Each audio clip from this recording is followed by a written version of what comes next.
el modelo monetarista. La siguiente clase, que es el 12 de octubre, vamos al último tema. La siguiente clase, que es el 12 de octubre, vamos a ver el último tema de esta parte de la materia, que es la nueva macroeconomía clásica, y el examen lo daríamos el lunes 19 de octubre. ¿Ya? Entonces, les adelanto, el día de hoy vamos a ver el modelo monetarista. El día lunes 12 de octubre vamos a ver la nueva macroeconomía clásica. Y nuestro examen, que va a ser un examen online, o sea, en línea, va a ser el día lunes 19 de octubre. Muy bien, ¿tienen algún comentario o algo antes de empezar?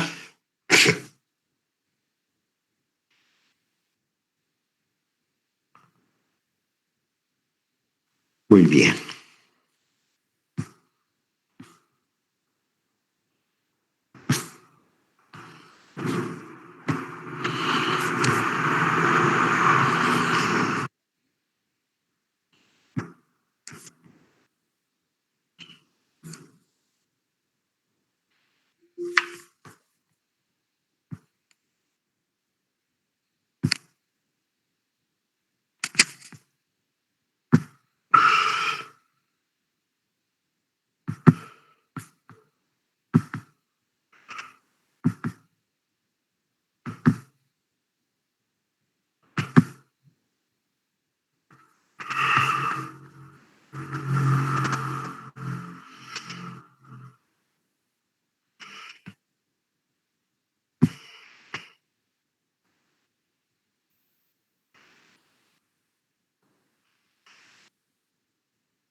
Muy bien.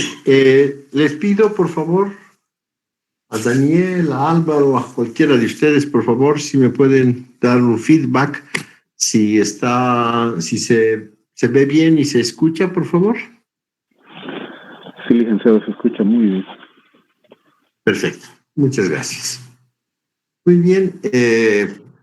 Lo que vamos a hacer ahora, bueno, lo que estamos haciendo es construyendo un modelo, ¿cierto? Porque tenemos que tener un modelo para explicar cómo funciona la economía, para poder hacer proyecciones, para poder planificar. Entonces, primero tenemos que construir un modelo, y en esta primera parte estamos dando los elementos conceptuales sobre los cuales vamos a trabajar, vamos a construir nuestra estructura, digamos, ¿no? Entonces, esta primera parte es como la anatomía del cuerpo humano, ¿no? Hemos encontrado que tiene 2 pulmones, 2 riñones, un hígado. Entonces, es la anatomía del modelo. De esta primera parte, que es la parte conceptual, la anatomía del modelo, vamos a dar el examen el 19 de octubre.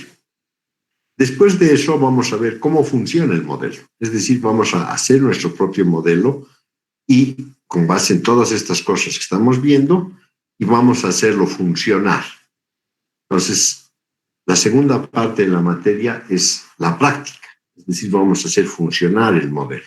Vamos a construirnos con todo esto un modelo nosotros, y de ahí vamos a hacer funcionar. Vamos a hacer que el corazón empiece a latir, mande sangre, ¿cierto?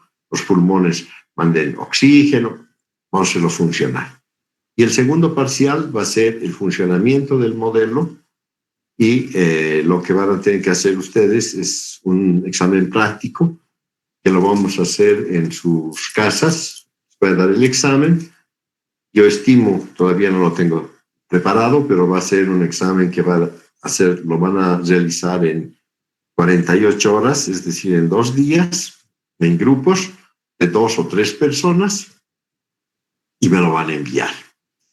Pero avanzaremos con esto de construir la anatomía.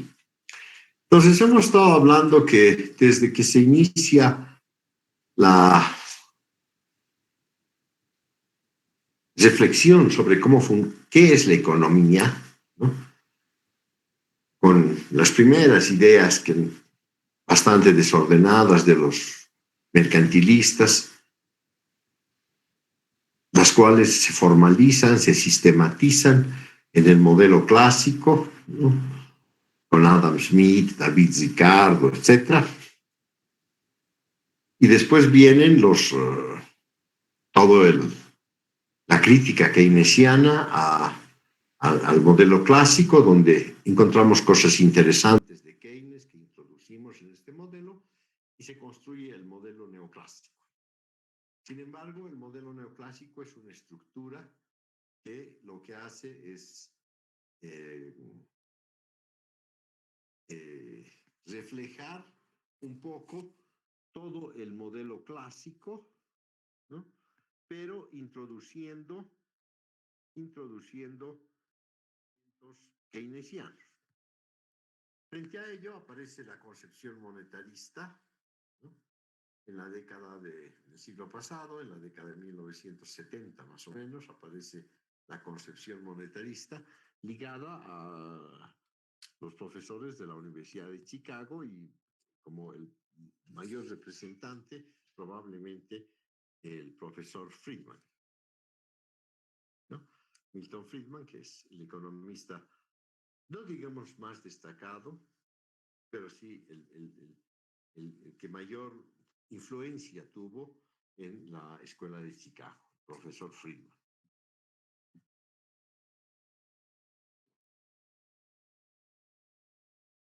Bueno, ¿cuál es la idea que está en esta concepción monetarista?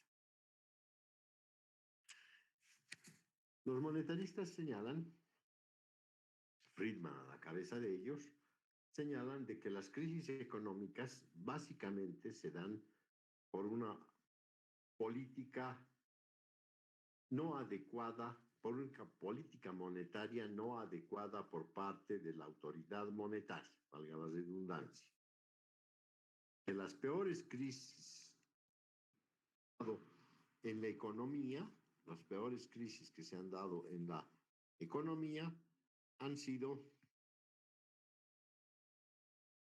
el efecto de una política monetaria inadecuada por parte del gobierno, en este caso por parte de la autoridad monetaria. La Gran Depresión de los años 30, la Gran Depresión de los años 30 ha sido justamente porque la Reserva Federal de Estados Unidos no actuó adecuadamente, no actuó prudentemente y eso generó la tremenda crisis del 29. Ahora, lo que ocurre es de que los agentes, los tomadores de decisión, los policy makers, los economistas que están trabajando en el gobierno, tienen la tentación de intervenir en la economía, ¿no? Especialmente la gente que está en los bancos centrales, tiene la tentación de intervenir en la economía. Y lo que ocurre es que cuando interviene en la economía, cuando la autoridad monetaria interviene en la economía, el resultado es peor que la enfermedad. En realidad, de acuerdo con los monetaristas, lo más sano en cualquier situación de crisis económica es que el gobierno saque las manos y deje que la economía se ajuste automáticamente.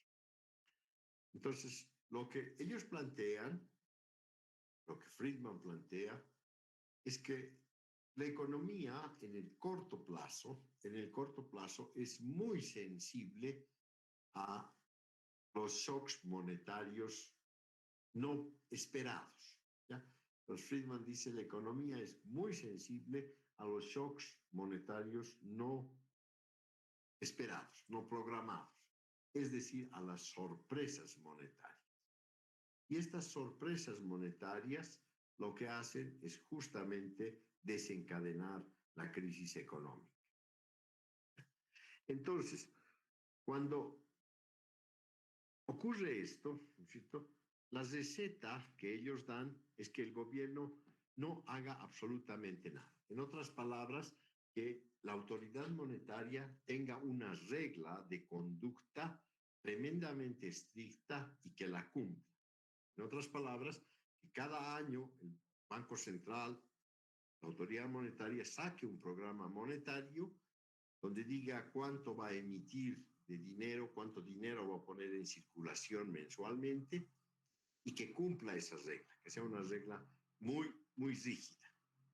Ahora, para que se dé eso, para que se dé un cumplimiento de una regla monetaria, es necesario que el Banco Central, que la autoridad monetaria, Reserva Federal, lo que se llame, sea autónomo, ¿no? Es decir, que no dependa del gobierno. Porque solamente si tiene autonomía la autoridad monetaria va a poder tomar sus propias decisiones monetarias. En el caso en que Bolivia tuvo una autoridad monetaria autónoma, ¿no?, fue durante el primer gobierno de Sánchez de Lozada. Durante el primer gobierno de Sánchez de Lozada, el presidente del Banco Central era el doctor Juan Antonio Morales. Juan Antonio, uno de los más destacados economistas que hemos tenido en Bolivia, era el presidente del Banco Central. Y él no dependía de Sánchez de Lozada, ¿no?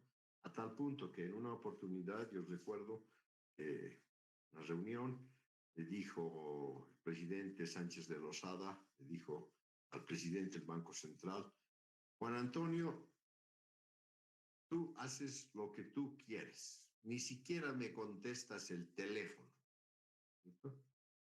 Pero no puedo hacer nada porque tú eres una institución totalmente autónoma, ¿ya?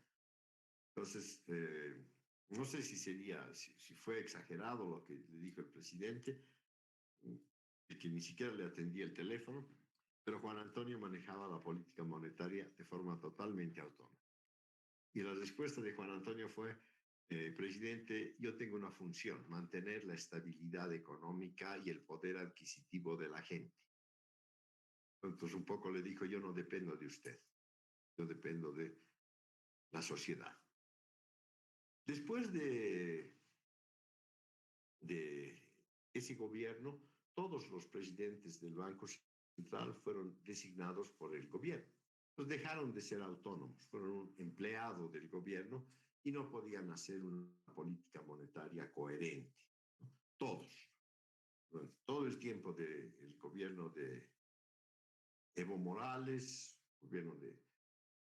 antes el gobierno de Mesa, el actual gobierno de la presidente Áñez, ¿no? Ahora el presidente del Banco Central es Guillermo Aponte, muy buena persona, buen economista, pero depende, es empleado del gobierno. Entonces el gobierno le puede decir: mira, Guillermo, lo llama, necesito tanto dinero. Y su empleado tiene que darle, y entonces ahí es donde se generan las crisis económicas.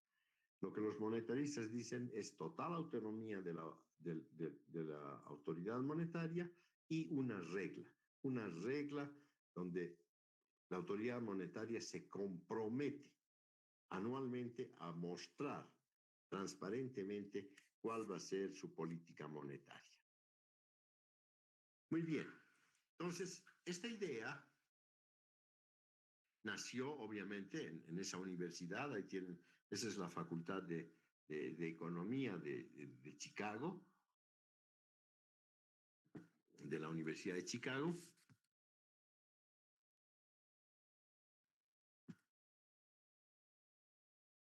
¿Cuáles son sus principios básicos?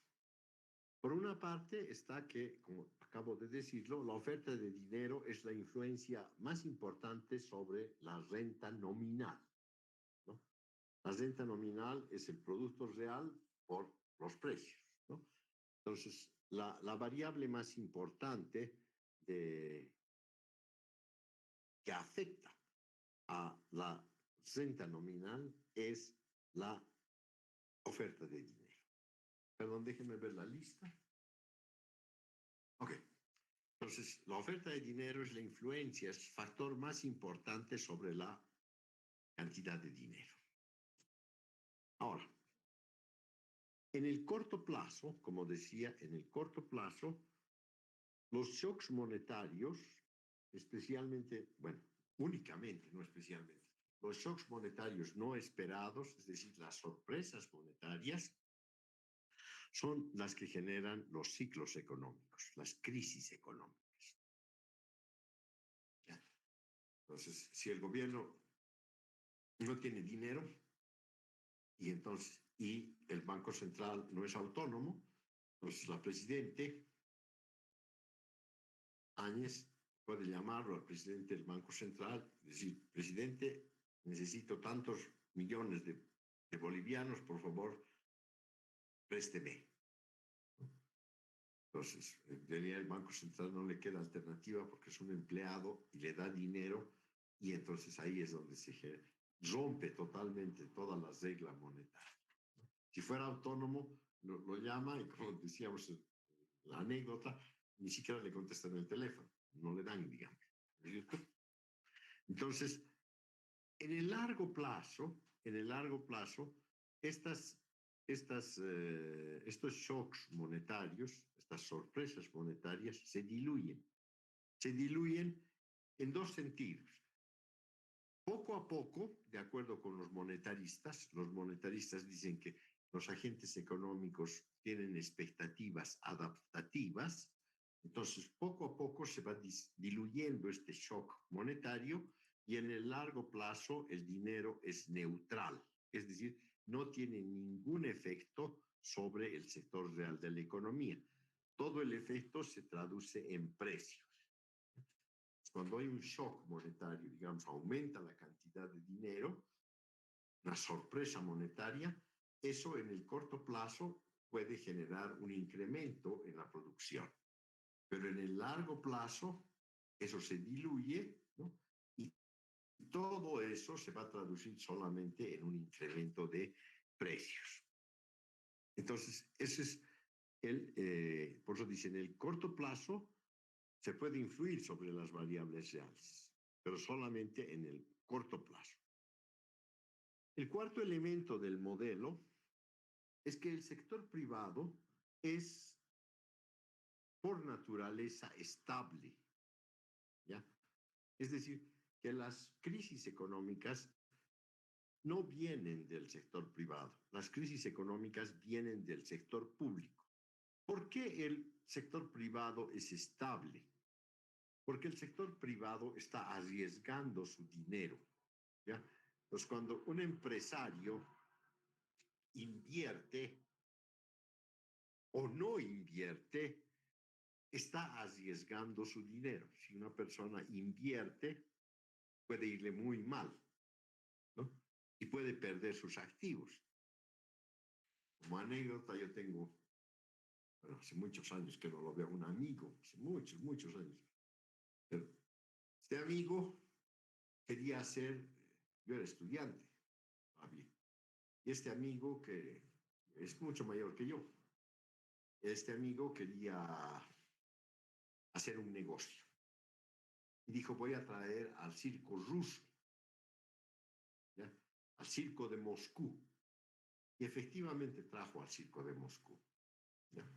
Para ello se tuvo que prestar dinero, hipotecó su casa y trajo al circo de Moscú. Le fue como en la guerra, pésimo. Perdió muchísimo dinero. El circo de Moscú costaba muy caro y la gente no fue y costaban las entradas muy caras y al final le fue muy mal. Perdió su dinero, toda su inversión, terminó perdiendo su casa. La última vez que lo vi, después de muchos años, vivía en la casa de su suegra, porque hasta su casa perdió. Entonces, por eso el sector privado es estable, porque el sector privado es muy prudente. porque sabe que si pierde dinero, le afecta a su bolsillo. En el sector público no ocurre eso, porque si uno es funcionario del sector público, si pierde, si yo hago una empresa que produce cartón, ¿no es cierto?, como de papel bol, ¿no es cierto?, que le va pésimo a esa empresa papel bol, le ha ido realmente a pura pérdida, un desastre. Si hubiera sido empresa privada, el empresario hubiera perdido plata, hubiera perdido como mi amigo perdió su casa, ¿cierto? Pero como es del sector público, nadie pierde. Entonces, no es prudente.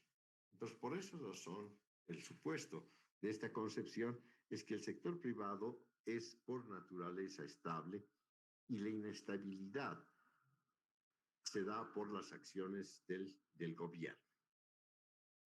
De ahí se desprenden dos implicaciones de política básica.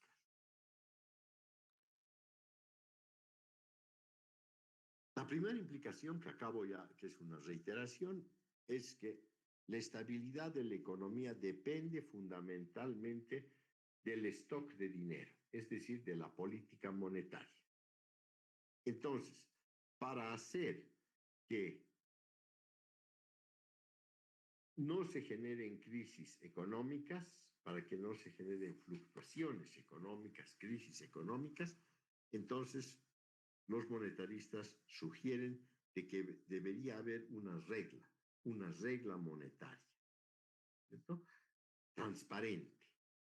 Y por otra parte, que no exista ningún tipo de discrecionalidad, es decir, que el gobierno no pueda intervenir ni sacando dinero, ni pidiendo préstamos, absolutamente nada. Por otra parte, otro de los elementos fundamentales de esta concepción es que la política fiscal no es un instrumento de estabilización. Es decir, que la política fiscal, los gastos que hace el gobierno, puede ser gastos en bonos, como se está haciendo y se ha hecho durante tantos años, puede ser políticas impositivas, reducción o aumento de los impuestos, ¿no? Puede ser inversiones del sector público.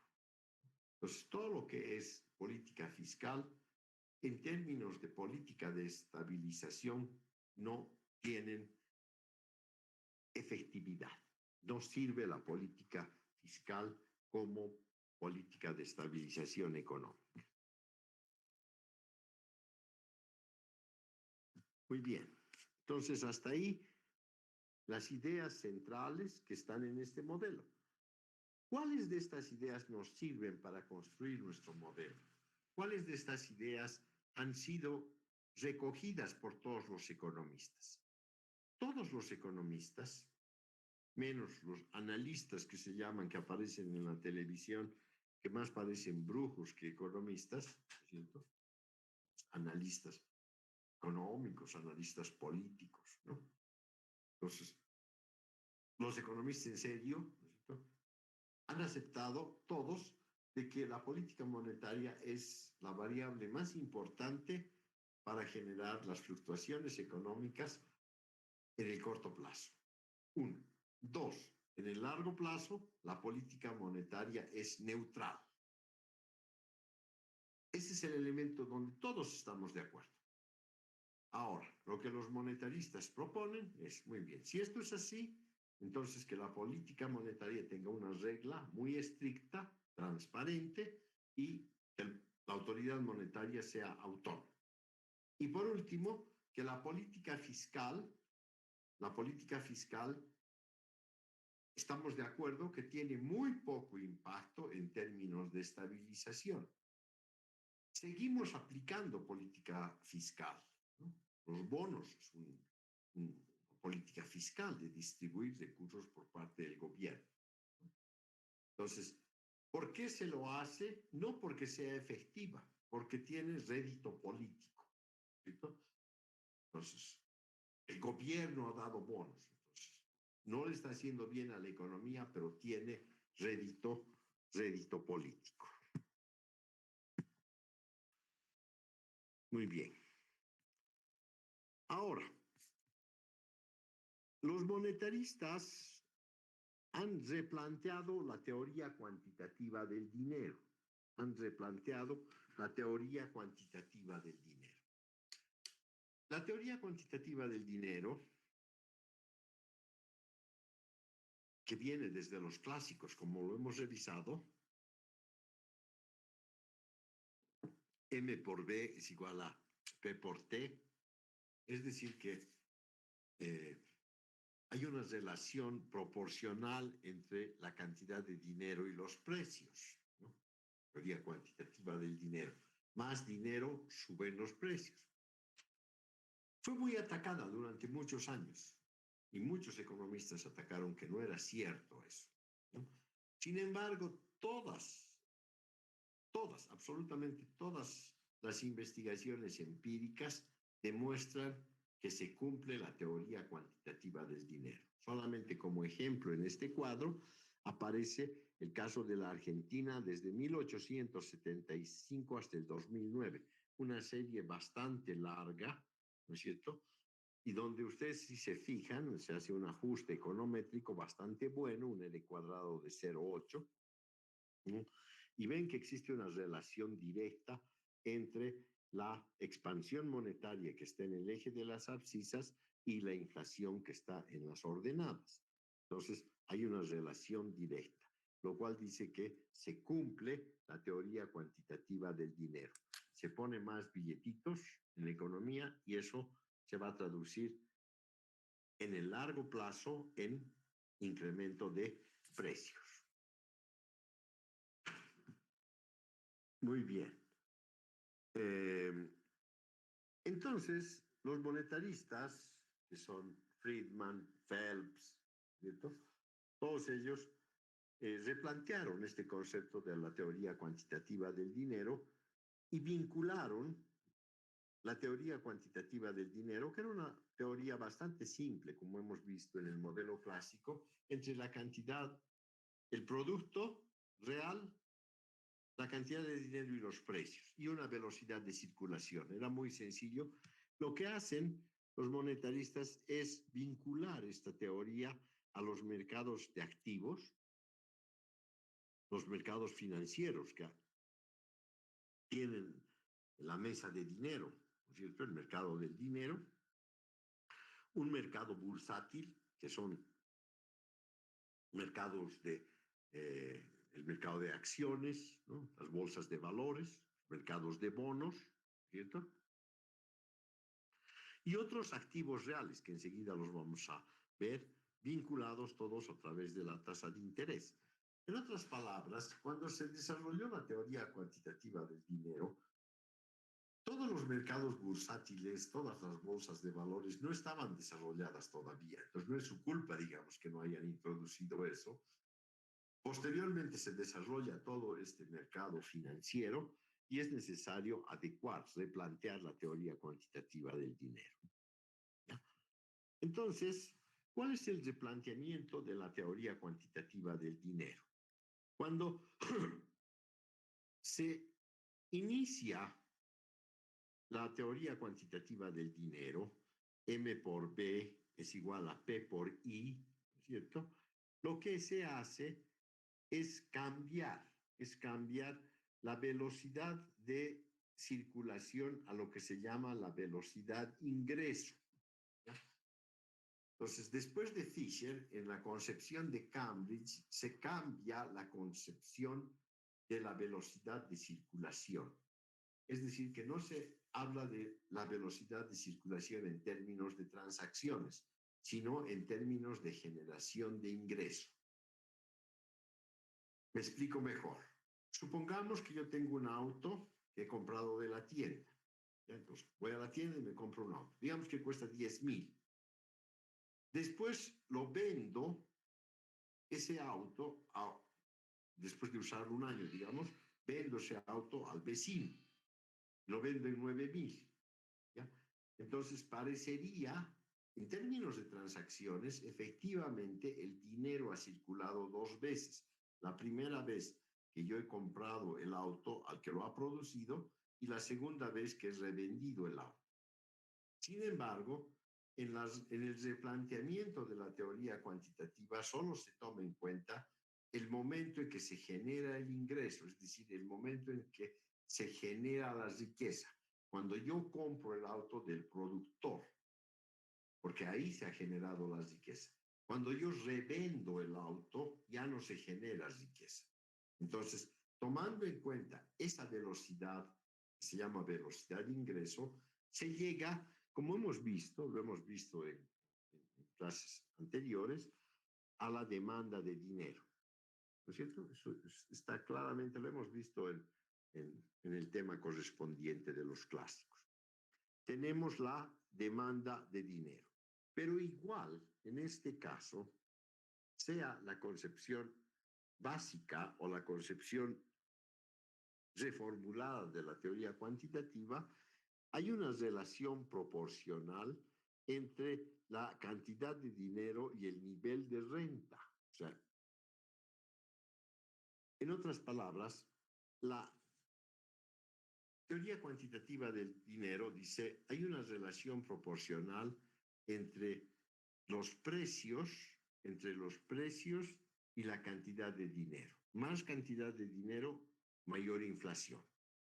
El replanteamiento de la teoría cuantitativa habla de demanda. Es decir, ya no habla de cantidad de dinero en circulación, sino la demanda de dinero, lo que los agentes privados queremos tener como dinero, como activos líquidos, en nuestro bolsillo. Entonces, esa demanda de dinero, dice, es proporcional con la renta nominal. ¿Y qué es la renta nominal? Es el producto real por el nivel de precios, P por I. Es el producto real, el I me ha salido muy chiquito, debía ser más grande. Entonces, P por I. I es el producto real, ¿no es cierto? Y P es el nivel de precios. Si consideramos que en el corto plazo el producto real es constante, entonces va a haber una relación proporcional entre la demanda de dinero y los precios. Muy bien. Sabemos muy bien que la oferta de dinero es determinada exógenamente, ¿no es cierto? Entonces, cuando igualamos la oferta y la demanda, tenemos esta situación y tenemos nuevamente la expresión que muestra con claridad que la cantidad de dinero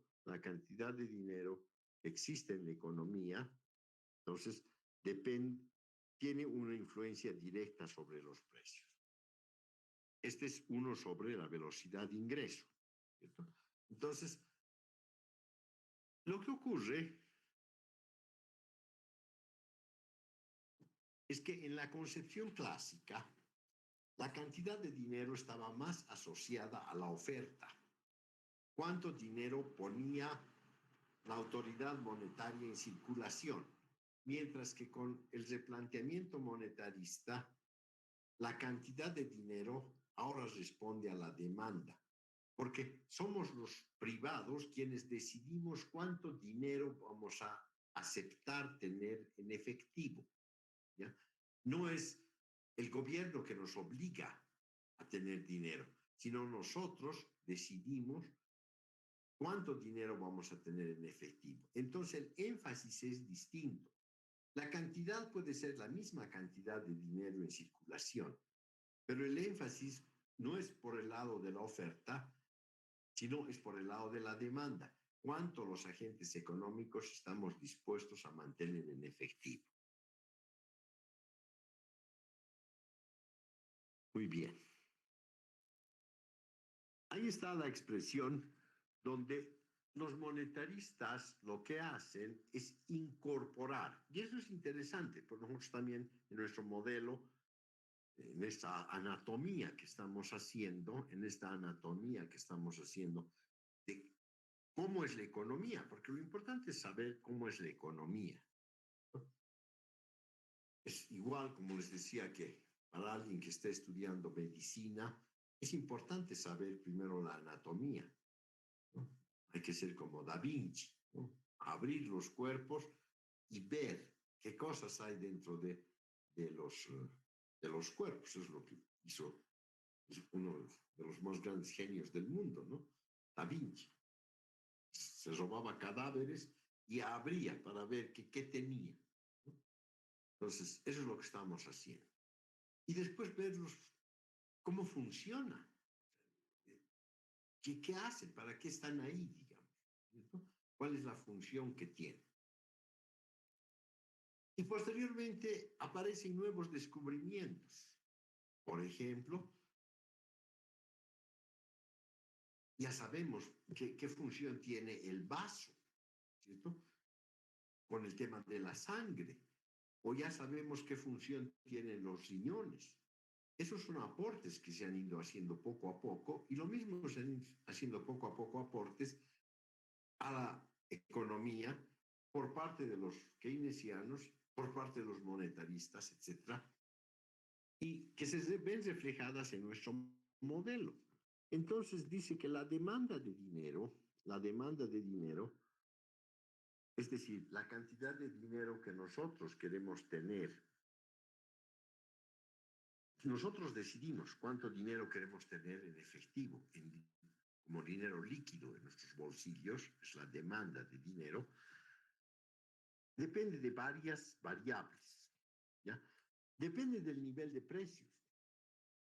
Si el nivel de precios sube, si hay más, los precios en el mercado son más altos, entonces evidentemente yo voy a querer tener más dinero en efectivo, porque cuando vaya al mercado, ¿no?, pues voy a querer comprar y necesito tener el efectivo. Entonces depende, si los precios suben, entonces yo voy a necesitar más.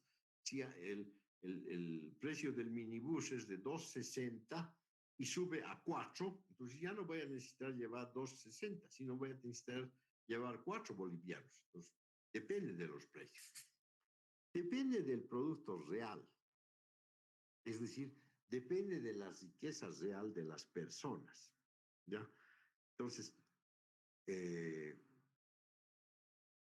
cuando una persona es más rica, ¿no?, o cuando un país es más rico, necesita mayor cantidad de dinero para que sus productos se vuelvan, su producción real pueda transformarse en mercancía, ¿no?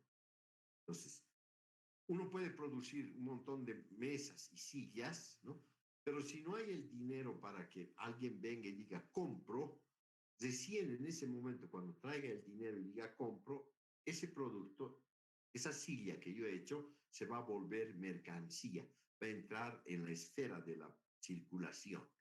Entonces, cuanto más sea la riqueza, se necesita más dinero para que puedan circular las mercancías, para que den ese salto que dicen de la esfera de la producción a la esfera de la circulación.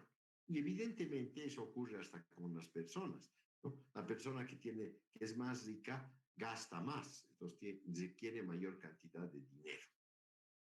Y después depende de 3 variables que, de acuerdo con la teoría, como hemos señalado, es necesario ponerlas.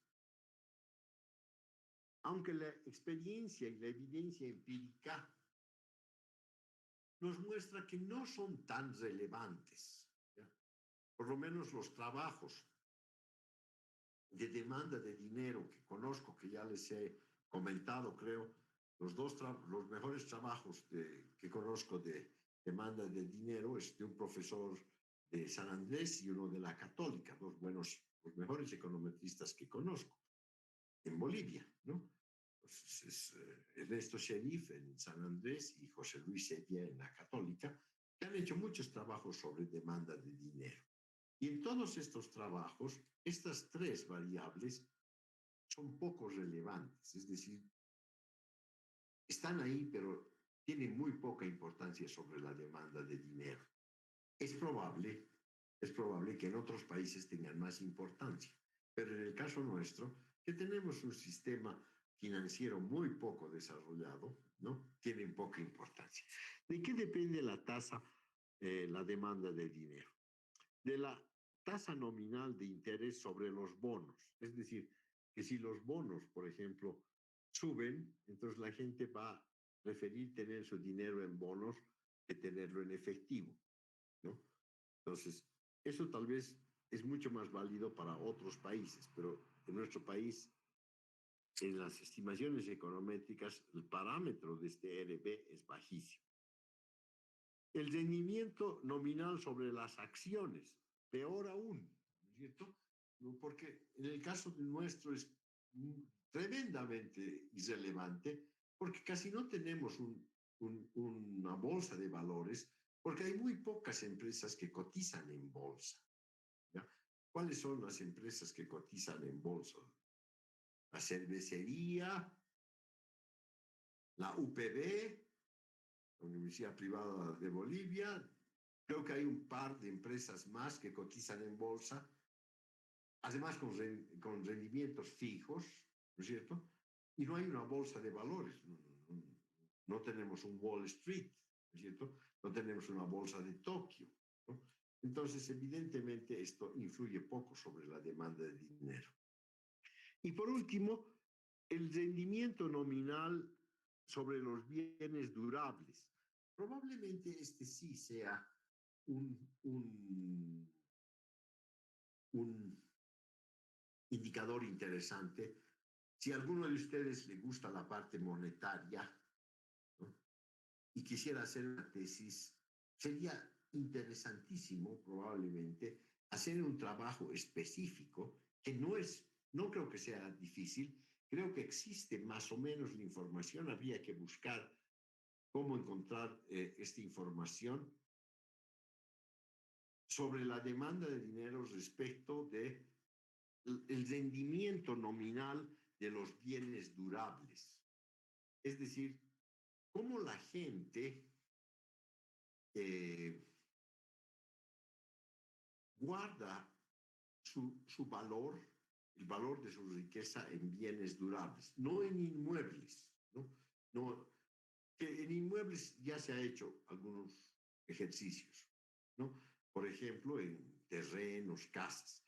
Pero habría que ver si la gente pone su dinero y guarda su dinero en bienes durables, ¿no? ¿Y cuál es el rendimiento de estos bienes durables? Por ejemplo, de un auto probablemente no sea tan complicado. Debe existir la información, cuántos autos se compran, cuál es la tasa de depreciación de los autos, etcétera. Pero la gente no solamente compra autos, sino la gente compra refrigeradores, la gente compra cocinas, ¿no? La gente compra heladeras, cocinas, ¿no?, televisores, ¿no? Entonces,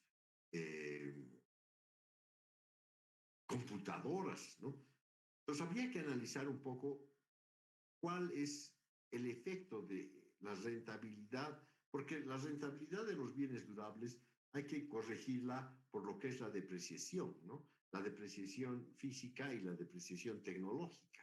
Pues una computadora se deprecia tecnológicamente muy rápido, digamos, ¿no? Un celular peor. Entonces, podría ser interesante. Muy bien.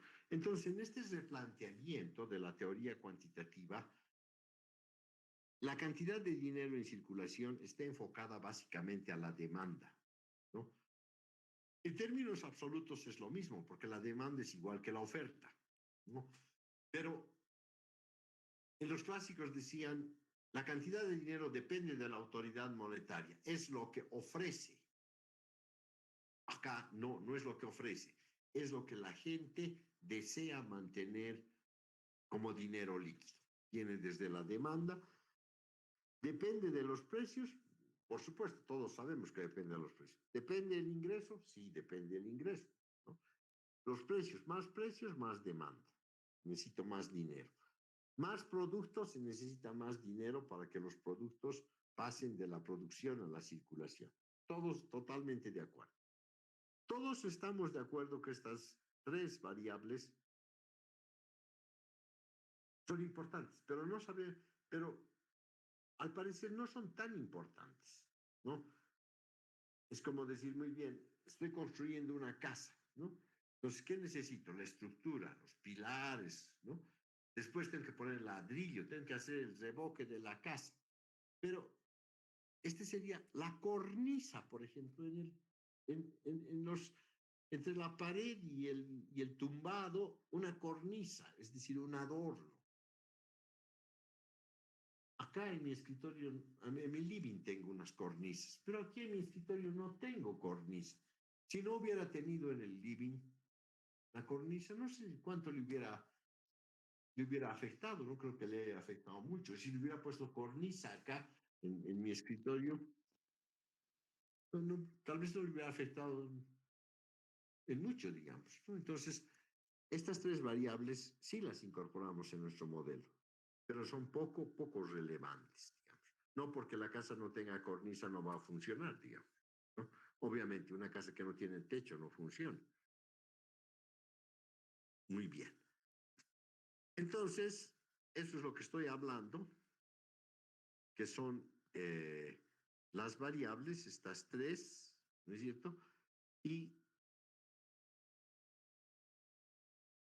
lo que se ha hecho para estimar, es que se ha estimado un parámetro que une, digamos, las tasas de retorno de los activos alternativos a la tenencia de dinero. Es decir, en vez de que a cada una le ponga yo un parámetro, entonces lo que se ha hecho es tratar de colocar una variable que en general aparece casi como una constante, ¿no? Que refleja el retorno que tienen todos estos activos. Por eso les digo, la persona que esté interesada en la parte monetaria puede trabajar directamente en alguno de estos activos en específico, ¿no es cierto? Y encontrar algunas estimaciones que pueden ser interesantes. Yo no sé si el trabajo de Ernesto Sherif de San Andrés o de José Luis Sedia, cuánto énfasis hacen en estos temas. Son muy buenos trabajos, ¿no? Y papers, y las tesis que han dirigido también son muy buenas, pero hace tiempo que no los he revisado. No es mi especialidad el tema monetario, ¿no es cierto? Pero ustedes podrían entrar si a ustedes les interesa ese tema. Muy bien, con eso habríamos armado ya el esqueleto de nuestro modelo. Ya tenemos el esqueleto, la anatomía. Lo malo es que va a venir la nueva macroeconomía clásica y nos va a mover el tablero. Pero no porque nos mueva el tablero y nos va a mover el tablero y nos va a decir, no, saben que en este cuerpo no hay alma, ¿no es cierto? No hay, nosotros pensamos aquí hay un alma que está aquí adentro, se muere y el alma se va como humo, ¿no? Va a decir, no hay alma, acá es el cerebro, ¿no? Pero no por eso va a decir que no hay dos pulmones, que no hay dos riñones, ¿no es cierto? Entonces, eso es lo que vamos a ver con la nueva macroeconomía clásica y con eso cerramos esta concepción antes de entrar a su funcionamiento. Entonces, si tienen algún comentario, alguna duda, antes de cerrar la clase.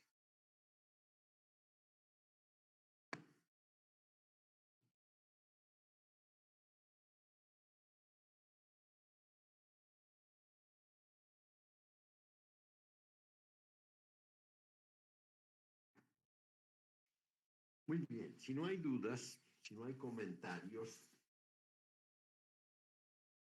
yo les voy a pedir, por favor, a cualquiera, a Carlos Alberto o a Álvaro o a Sandro, cualquiera de ustedes de acá de la lista, si serían tan amables en decirme, hacerme un feedback si se ha escuchado bien y si se ha podido ver bien esta sesión de clase.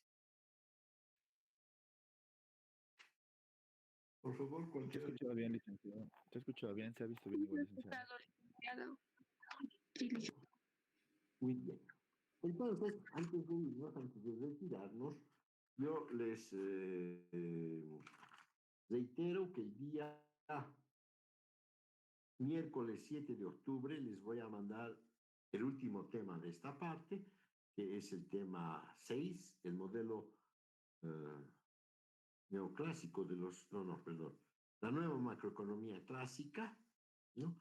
Se la voy a enviar a Diana para que Diana les reenvíe a ustedes el día miércoles 7 de octubre, el día miércoles 12 de octubre cerraríamos este tema y tendríamos el examen el día lunes 19 de octubre de esta primera parte, que sería un examen teórico, sería un examen online. El día 12 terminamos todo, el día miércoles les mando el instructivo para el examen y el examen lo damos el lunes 19. Muy bien, chicos, si no hay ningún comentario. Licenciado. Sí. Licenciado, buenas tardes. Hola. Una consulta, licenciado, de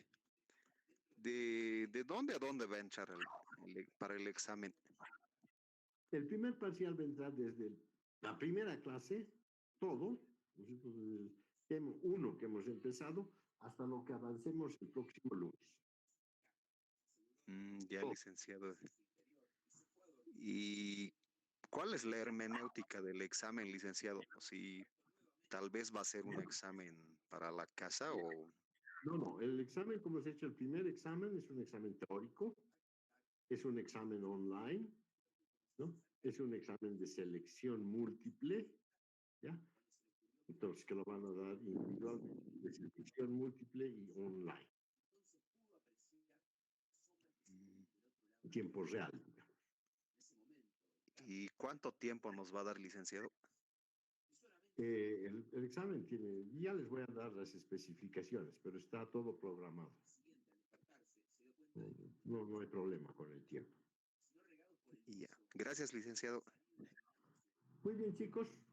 Entonces, el miércoles les hago llegar el último tema de esta parte. Bueno, un saludo para todos. Gracias por su presencia. Que les vaya bien. Hasta luego. Cuídense, hasta Trump se está contagiando del coronavirus, así que cuídense. Hasta luego, doctor. Chao, Hasta luego. chicos. Chao, gracias. Chao, Gracias, chao, chao. licenciado. Hasta luego. Chao. Hasta luego, licenciado. Hasta luego, licenciado. Chao, que les vaya muy bien. Hasta luego, licenciado. Chao, jóvenes.